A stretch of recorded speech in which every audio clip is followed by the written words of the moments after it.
Rebonjour et bienvenue dans cette troisième vidéo où nous allons parler d'asymétrie d'information. Pour commencer, un exemple de la vie courante. Prenons le cas des voitures neuves et des voitures d'occasion. Que nous dit France Info, mais que nous dit le savoir général sur la valeur des véhicules?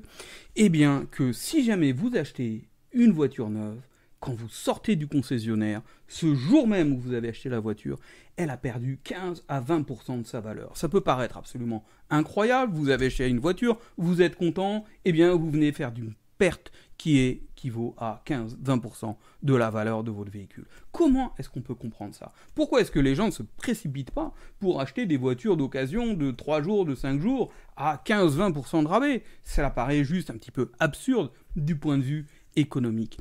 Nous allons voir que cela peut s'expliquer assez simplement en utilisant la théorie des asymétries d'information. Quel est le problème d'asymétrie d'information que nous avons? C'est que lorsque nous avons face à face un vendeur et un acheteur d'une voiture d'occasion, le vendeur qui a été propriétaire du véhicule a une meilleure information que l'acheteur sur la qualité du véhicule. C'est bien ce qu'on appelle une asymétrie d'information. Ce qu'on va faire, c'est qu'on va modéliser cela de manière très simplifiée pour comprendre les implications des asymétries d'information sur les marchés. On va faire une hypothèse simple qui est que la valeur pour le vendeur est tirée selon une loi uniforme entre 0 et 20 000 euros. La valeur pour l'acheteur est toujours plus grande que la valeur pour le vendeur. Donc on va même faire une hypothèse que la valeur pour l'acheteur est toujours 1,5 fois la valeur pour le vendeur. Donc il y a vraiment moyen de faire des transactions entre la valeur V pour le vendeur et la valeur 1,5 fois V pour l'acheteur. Ce qu'on demande, c'est que va faire le marché? Quel va être un prix d'équilibre de marché pour les voitures d'occasion? Supposons qu'on a un certain prix d'équilibre, P, qui est un prix positif, 5 000, 10 000 euros. Qu'est-ce que c'est qu'une stratégie pour un vendeur? Il a le choix entre garder son véhicule, ce qui vaut V pour lui, ou vendre son véhicule sur le marché de l'occasion, ce qui lui rapporte P, le prix des véhicules d'occasion. Donc il va vendre le véhicule si jamais la valeur du véhicule est inférieure au prix, et sinon il va garder son véhicule. Alors, maintenant, supposons qu'on observe un véhicule d'occasion à un certain prix P. Quelle est la valeur moyenne pour les vendeurs des véhicules d'occasion? C'est tout simplement l'espérance de la valeur du véhicule, sachant que cette valeur-là est inférieure à P. C'est donc P sur 2 parce qu'on a une loi uniforme. Donc si jamais je vois un véhicule d'occasion, je me dis que la valeur moyenne de ce véhicule doit être la moitié du prix. Et donc, quelle est la valeur pour l'acheteur, cette fois, d'un véhicule d'occasion en vente? La valeur moyenne, ça va être 1,5 fois la valeur pour le vendeur, c'est-à-dire 1,5 fois P sur 2, et donc c'est 3P sur 4, ce qui est inférieur à P. Et donc, l'acheteur se dit, je peux acheter le véhicule à un prix P, mais en moyenne, comme je ne connais pas la valeur réelle de ce véhicule, en moyenne, il aura une valeur inférieure qui va être 3/4 de P. Et l'acheteur va tout simplement refuser l'achat du véhicule. Donc le marché ne fonctionne pas. La seule solution, c'est qu'on a un prix nul. Seules les voitures en plus mauvais état sont vendues, mais à ce moment-là, c'est pas très intéressant. Quelle est l'interprétation? L'interprétation, c'est que si jamais toutes les voitures sont mises en vente, le prix du marché va être relativement élevé, il va prendre en compte toutes les voitures. Mais les voitures de plus haute qualité, à ce moment-là, vont être retirées de la vente.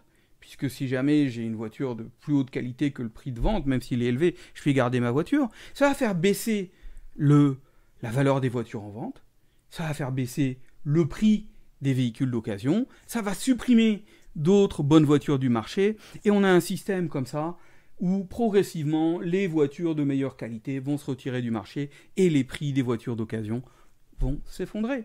Et on se retrouve uniquement avec ce que les Américains appellent des lemons, c'est-à-dire des voitures de mauvaise qualité. Peter Falk peut vous dire que sa vieille Peugeot est une voiture excellente. Je crois qu'il sera le seul à le croire et à rester amoureux de sa voiture.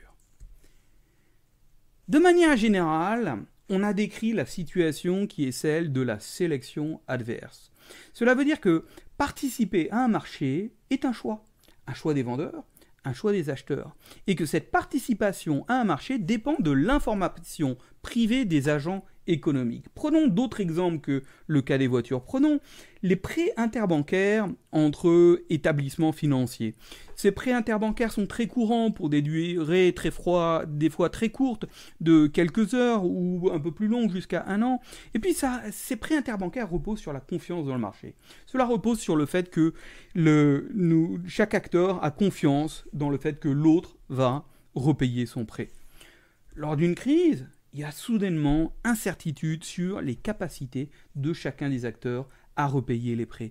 Et une banque va être mieux informée sur sa stabilité que les autres banques, parce qu'on a beaucoup d'informations privées dans ce cas-là, liées au fait qu'on a beaucoup d'incertitudes. Si jamais une banque est prête à accepter un taux élevé, ça va être le signe qu'elle a un gros besoin de liquidité, qu'elle est fragile, mais à ce moment-là, les autres auront peur de lui prêter et que la banque en question fasse défaut, et on va faire augmenter les taux, jusqu'au moment où le marché est rompu.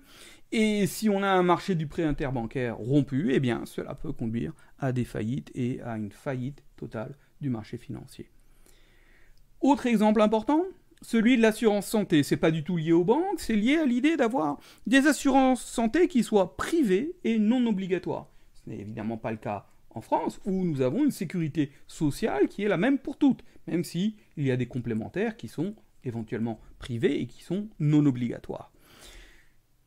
Le problème d'asymétrie d'information dans le cas de l'assurance santé, c'est que certains individus ont des risques plus élevés que d'autres, liés à leurs conditions de vie, à des conditions génétiques, etc. Ces personnes sont aussi prêtes à accepter de payer plus pour une assurance santé. Bien, supposez que vous êtes en très bonne santé. Vous savez que vous allez payer l'assurance de personnes qui sont en moins bonne santé que vous. Peut-être que vous allez vous retirer du marché. Mais à ce moment-là, ça va faire augmenter le prix des primes. Plus en plus de personnes vont sortir du marché de l'assurance santé. Et finalement, il n'y a pas de place pour un marché privé de l'assurance santé. Et donc, c'est un risque de faillite totale du système dû au phénomène de sélection adverse. Et tout cela demande des interventions, qui sont souvent des interventions de l'État ou d'un régulateur. Ce qui est important de retenir comme message de la sélection adverse, c'est que de manière générale, les marchés que nous avons étudiés, avec des fois leurs bonnes propriétés, ces marchés sont très fragiles à l'asymétrie d'information entre acteurs économiques. Voilà, je vous laisse méditer sur cette citation de Groucho Marx qui dit « I refuse to join any club that would have me for a member ». C'est la sélection adverse appliquée à lui-même. Dans la prochaine vidéo, nous allons étudier le risque moral et je vous remercie une nouvelle fois de votre attention.